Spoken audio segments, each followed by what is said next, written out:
नमस्कार, FT news में आपका स्वागत है। मैं हूं आपके साथ नम्रता शर्मा। आइए नजर डालते हैं खबरों पर। भोपाल 8 अगस्त दुनिया की सबसे बड़ी ईदगाह भोपाल ईदगाह है, जो अपनी विशालता और भव्यता के लिए जानी जाती है, अब एक गंभीर समस्या का सामना कर रही है। ईदगाह की पार्किंग, जो पहले श्रद्धालुओं और आगंतुकों के लिए सुविधाजनक स्थान हुआ करती थी, अब असामाजिक तत्वों का अड्डा बन गई है। आशिकाने हुसैन सर्वधर्म एकता कमेटी के सदर दानिश खान का कहना है कि शाम ढलते ही पार्किंग स्थल पर असामाजिक तत्वों की गतिविधियां बढ़ जाती हैं। वहां शराबखोरी, नशाखोरी और गाड़ियों की तेज आवाज में संगीत बजाने के साथ कुछ ऐसी गतिविधियां हो रही है जिससे शहर की शांति व्यवस्था को नुकसान हो सकता है, जो किसी भी शहर, प्रदेश और देश के लिए खतरा साबित हो सकती है। शहर के नागरिकों ने प्रशासन से इस मुद्दे पर तत्काल ध्यान देने की मांग की है। वे चाहते हैं कि पार्किंग स्थल पर सुरक्षा के कड़े इंतजाम किए जाएं और पुलिस गश्त बढ़ाई जाए ताकि असामाजिक तत्वों की गतिविधियों पर लगाम लग सके। इस समस्या के समाधान के लिए आशिकाने हुसैन ने वक्फ अध्यक्ष सनवर पटेल को ज्ञापन देने का निर्णय लिया है।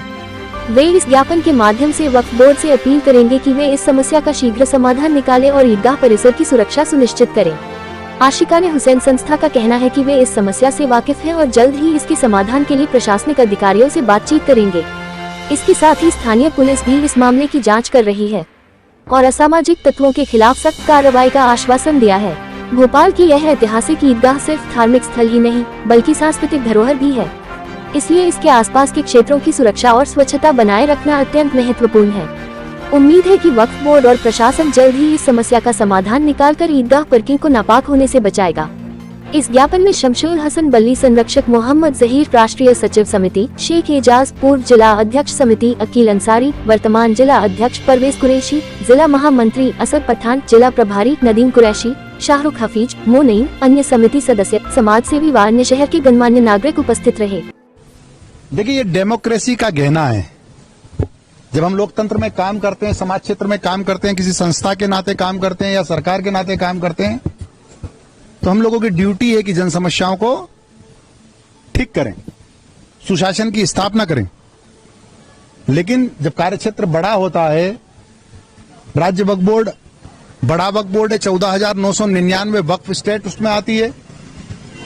हम अपनी पूरी कोशिश करते हैं कि वहां बेहतर संचालन कर सकें। उसके बावजूद भी कई बार इस प्रकार के घटनाक्रम होते हैं कि वो संज्ञान में नहीं आ पाते हैं। तो इस प्रकार से जो समाज का जागरूक गण है, वो अगर कोई अपनी ओर से बात लाता है और ऊपर से सामूहिक रूप से इकट्ठा होकर बात लाता है, निश्चित रूप से उन समस्याओं की ओर हमारी संस्था का ध्यान जाता है और हम इसके सुधार की ओर अग्रसर रहेंगे। जो भी वैधानिक रूप से हम कार्रवाई कर सकते हैं वहां वो निश्चित रूप से करेंगे। सर, समाज से भी बल्ली जी लगातार आपको ध्यान आकर्षित करते हैं। बल्ली भाई हमेशा ध्यान आकर्षित करते हैं और हम भी प्रयास करते हैं उनके मुद्दों को जो कर सकते हैं उसको ठीक करने का। ज्ञापन जो है दानिश जी के द्वारा दिया गया है और ईदगाह की सुरक्षा को लेके, लाइट को लेके, सीसीटीवी कैमरे को लेके, इन सब समस्याओं को लेके ज्ञापन दिया गया है। सुरक्षा को लेके, चौकी स्थापना करने के लिए, इन सब चीजों को लेके ज्ञापन दिया गया है। उस दिन मैं घटना स्थल पे नहीं था, मैं एक्चुअल अवकाश पे था। मेरे पास किसी सज्जन का फोन आया था और फोन के आधार पे हमारे वरिष्ठ अधिकारी और सभी DI कोई वीजा वगैरह पहुंच गए थे मौके पे। नहीं, ऐसा अभी कुछ भी नहीं है उसमें कि किसी के द्वारा जानबूझ के किया गया है। और जानवर है, बछड़ा है या भैंस हो, भैंसा हो, कुछ भी हो, तो कोई भी घटना दुर्घटना हो सकती है। एक्सीडेंटल है, कैसे है, क्या है। और बाकी अभी तक जो प्रकाश में आया, जो लोगों से पूछना चाहिए, ऐसा कुछ भी नहीं है। नथिंग। नहीं, बछड़ा और गाय और जानवर तो कहीं भी घूमते रहते हैं। पूरे भोपाल में क्या, पूरे ऑल ओवर इंडिया में कहीं भी। अभी मैं जिस दिन आ रहा था उस दिन भी रोड पे भी थे, कई जानवर हैं। तो वो तो जानवर तो न सुन सकता न समझ सकता है, तो उसके लिए अपन ये थोड़ी न किसी चीज को पहुंचाया नहीं जा सकता। इंसान को पहुंचाया जा सकता लेकिन जानवर को नहीं पहुंचाया जा सकता।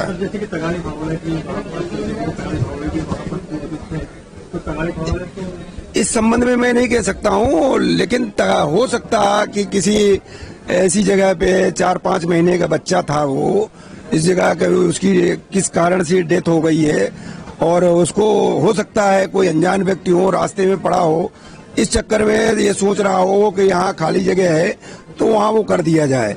तो उसके पहले सूचना मिल गई तो पुलिस ने समझा, उस चीज को गंभीरता से लिया और मौके पे पुलिस को भेजा और वहां से उसको डिस्पर्स करा दिया गया।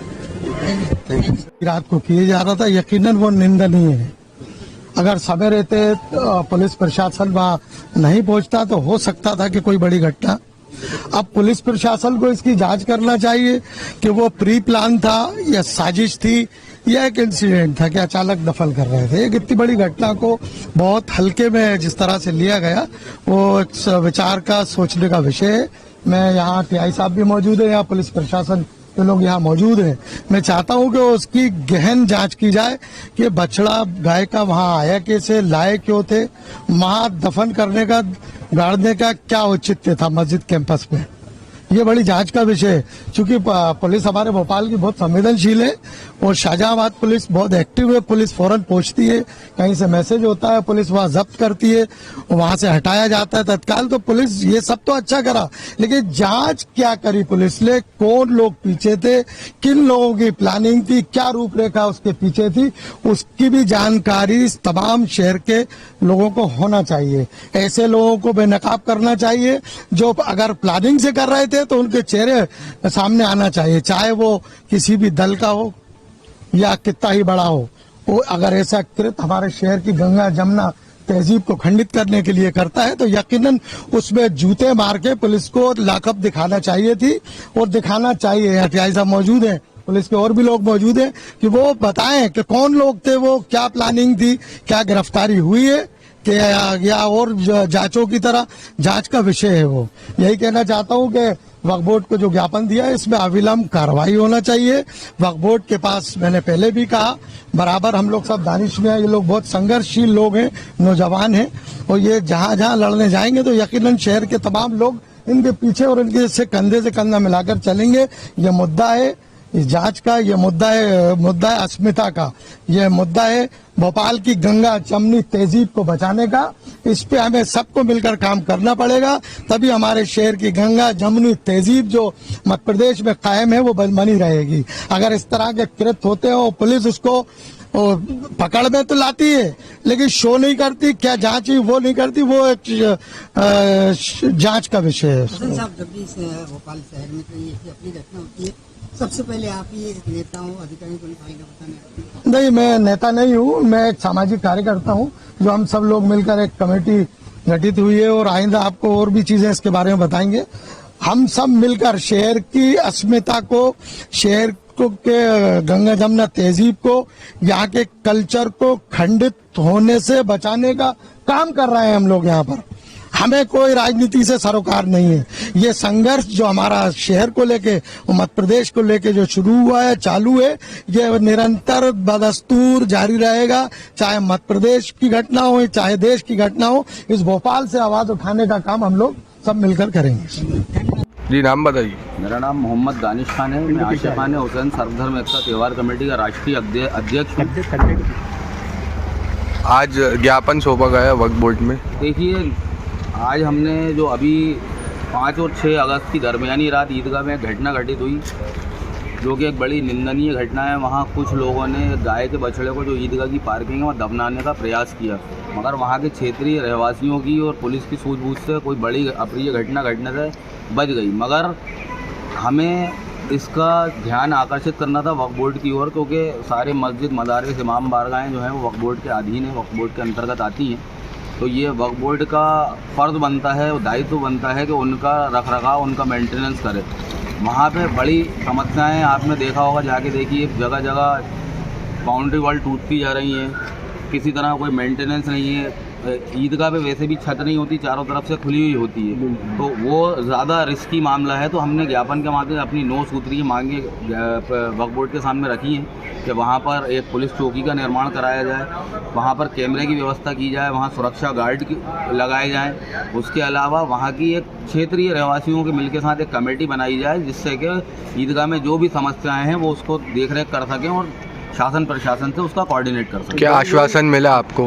हमें चेयरमैन साहब ने आश्वासन दिया है कि हम वहाँ पे जांच करवा के जो भी उचित कार्रवाई होगी वो कराने का प्रयास करेंगे। अभी देख ही रहे हैं जिस तरीके से एक समुदाय विशेष के लिए विगत 2014 के बाद से निरंतर जो षड्यंत्रकारी नीतियाँ चलाई जा रही हैं, तो अब सोचने की बात है कि कोई भी चीज़ ऑटोमेटिकली वहाँ कैसे पहुँच के मर जाएगी। जो है रात के 12:30 बजे के बाद जो है हमें मिली और हम तत्काल जो है स्पॉट पे पहुंचे और जो बछड़ा पड़ा हुआ था ग्राउंड के अंदर उसके लिए मना किया गया, क्योंकि गेती फावड़ा हर चीज थी उनके पास उसको गाड़ने के लिए। सर, एक बड़ा सवाल उठता है कि जो लोग तो बोलते चेहरे अगर सामने नहीं आए, कहीं ना कहीं ये गंदे तहजीब को खराब करने का। हाँ, ये तो खैर जो हमारे यहाँ की तहजीब है उसको बिगाड़ने का ये पूरी जो है ना बनाया गया था प्रोग्राम, जिसकी वजह से वहाँ के जो रहवासी हैं उन्होंने और पुलिस ने जो है उसको यानी फेल कर दिया गया। और पुलिस के पास आप इसकी इन्वेस्टिगेशन अगर करना है तो आप पुलिस से भी कर सकते हैं, क्योंकि उन्होंने सबके नाम ले लिए जो लोग थे। ये मामला बड़ा गंभीर है, इसकी जांच कमेटी बनना चाहिए। नहीं, जांच कमेटी होना चाहिए, बिल्कुल बनना चाहिए। और ये बात तो हमने उसी दिन रात को बोल दी गई थी कि आप इन लोगों के नाम लें, जिन के जो लोग हैं, फेस हैं जिनके हैं, जो अंदर खड़े हुए थे। और ये मैंने तो खुद उनको रोका था कि आप जो है ना ग्राउंड के अंदर ही रुकें जो लोग हैं, फिर बाद में बछड़ों को बाहर लेके आए। भाई उससे आप संतुष्ट नहीं, देखें आप, जब तक आप उजागर नहीं करोगे, ये तो पुलिस का काम है कि वो उसको जो है ना उजागर करें और सबके सामने लेके होंगे। कम से कम 10 से 15 लोग थे वो लोग। नाम तो खैर मुझे नहीं, मेरा नाम जो है अख्तर खान है। Thank you sir.